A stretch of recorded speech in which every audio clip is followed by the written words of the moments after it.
At this point, we'd like to call up the person that is in charge of pretty much the whole deal here tonight. We've all had a chance to meet her. If you haven't, you're missing out on a truly remarkable woman. Her name is Nikki Perkins. She serves as the director of the Mountain of Heroes Foundation.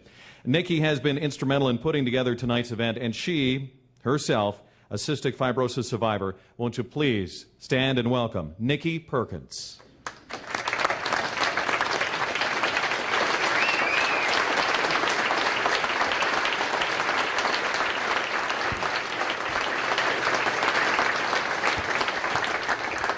Thanks, Bees.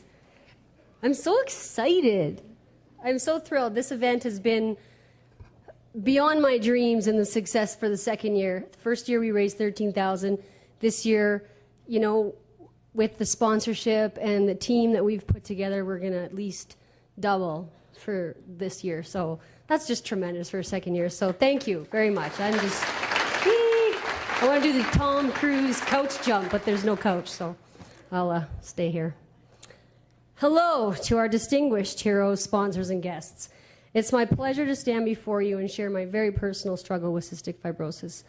It's my pleasure because it's a disease that needs more recognition and community awareness. On your table, you will see a brochure titled Understanding CF. As great as that brochure is in describing the disease from a clinical standpoint, it misses the very crux of this disease, its effects on the patient. This disease is an entity of itself. It roars, it scares, it hurts, it depresses, and it progressively worsens. Life becomes unrecognizable, and death becomes a friend for some. As this disease progresses, most of life's freedoms are taken away one by one.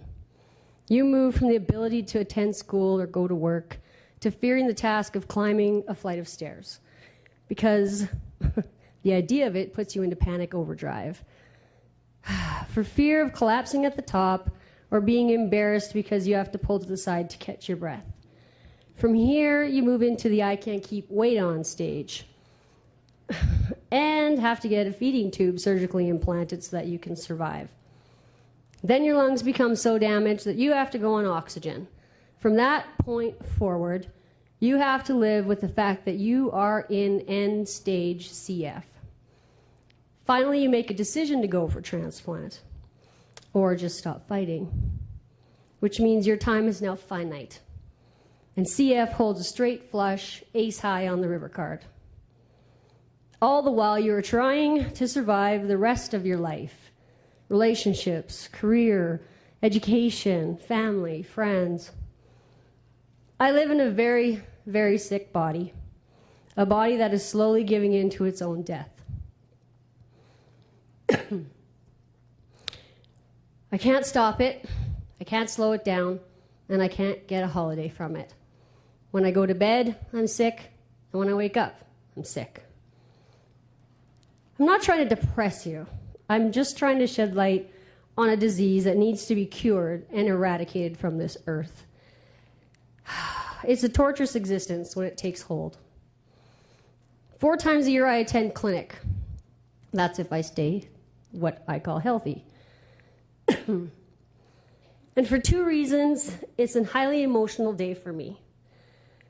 The first is that I see other patients. Some are healthier, and others are worse than me. The terrifying part of this is that the healthy patients represent my past, and the patients that are worse than me represent my future.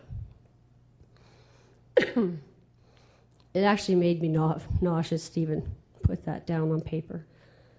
The second is that we have a lot of time waiting between clinic team members.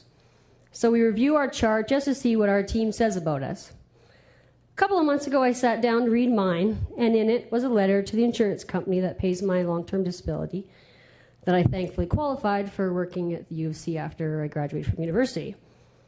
And it said things like, her FEV1 still remains less than 40% of predicted normal, which thereby classifies her as having severely advanced CF. Cystic fibrosis is permanent, severe, and progressive. Nicole Perkins must live with a lifelong prognosis of worsening pulmonary functional impairment. The threat of progressive symptomology forces Nicole to maintain a daily CF routine with exercise, chest physiotherapy, enteral tube feedings, and essential medications. The long-term expectation is that there will be gradual increasing severity, and her CF status is not reversible, but rather progressive to worsening. Could you imagine being 33 years old and reading this diagnosis? Fortunately, I don't have to imagine. I read it in black and white. My future prognosis. After reading it, I thought, as I was welling up and trying to keep from sobbing in the waiting area, I thought, what future? And now knowing that, what can I do to change that? Sometimes I feel like an airplane in a holding pattern. I'm either going to safely land or I'm going to run out of fuel. So here I am, trying to desperately figure out how to safely land. I want to raise the money we need to find a cure, or at the very least a control. My plea is to you. I want to know that what I'm doing, who I am, will matter, that I will make a difference, that because of this, tonight, or next year, or the year after, I will earn a new life. That all of this is for something. I don't want some posthumous accolade for being brave and inspiring, blah, blah, blah. I want my new life now. I want to be able to benefit from the control or cure. I don't want a transplant. I don't want oxygen tanks filling up what once was my office. Am I asking too much? Maybe. What am I supposed to do? Wait to die? I understand and fully accept this life that I have, and some days I can see the light at the end of the tunnel. But other days, that light is a train. Like this grounded, tangled kite, I long to fly again. I want my wings back. I want my breath back. I want my life back. So right now at this moment, I'm writing my own history. And by that I mean that over the last 5 years, I've personally raised $15,000 through moonwalks and donations from friends and family, and collectively $30,000 for research. Last year, this event raised $13,000, and we donated to the Triple I, where some bright mind, the mind we chose for this year was Alicia, that might, and she might, save my life. I believe in allocating these funds to these bright minds for one really interesting reason. When I was born, I was not immediately diagnosed.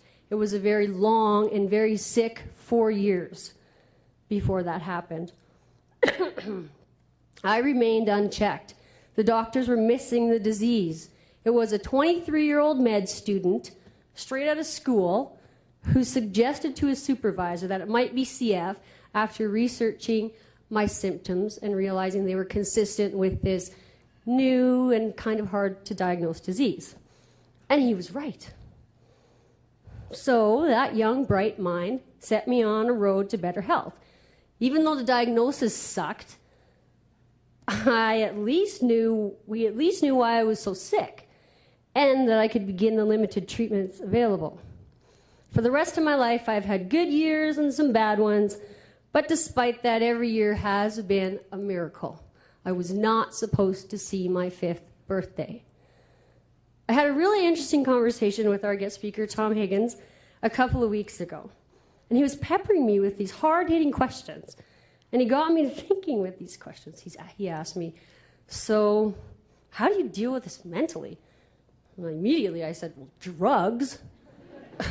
Duh. And I thought, geez, I'm not sure. Except to say that I have this magical potion. And it's made up of my husband, my dog, my parents, my brother and his wife, my extended family, my friends, my doctors, the researchers, all these people. It's my little magic potion. and I pour a little bit of it on me when I have a day that seems unbearable, and it works wonders. At that time, I believe, I have hope, and I keep the faith. Then he asked me, what are your beliefs? And again, I'm like taken aback. I'm thinking, holy, that's a pretty big question, not to mention kind of personal. Thought for a moment, and I said, well, what do you mean? Like God, Darwinism? Are the Stamps going to win the Grey Cup? What? I don't know. So off again, I went into serious land. Yes, I believe in God. I grew up Catholic and actually attended a convent for my 8th grade. I believe he has a plan for all of us, and our purpose on this earth will reveal itself when the time is right. I'm not mad at him, and I don't pray for a different life. I think that this disease and what I've done with it has dictated my purpose. I'm here to teach, to motivate, and to inspire. Having a chronic illness gives me the ability to see what others spend their lives searching for. I can see those life moments that are the most important. It's not how many breaths you take, but how many moments take your breath away. It's not how much money you have, how big your house is, or how many pairs of shoes you own. It's how you treat people, how you help them with their burdens, how you long to change the world for the better, how you embrace nature and beauty, and drink sunsets and margaritas. I want you to think about what Nelson Mandela said to his people after his 27 years in prison. Our greatest fear is not that we are inadequate, but that we are powerful beyond measure.